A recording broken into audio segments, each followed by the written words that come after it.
Esse aqui é o Zeekr 7X ou 7X, né, como vocês preferirem chamar, lançamento da Zeekr, SUV 100% elétrico, R$448 mil.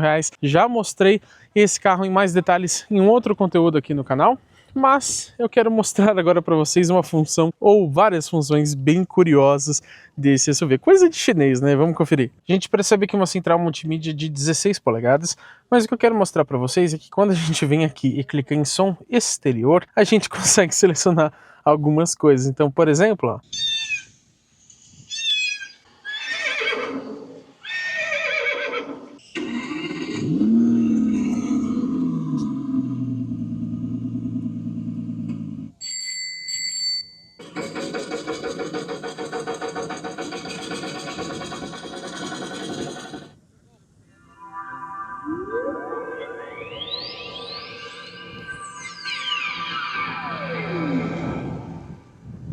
Thank you for giving way.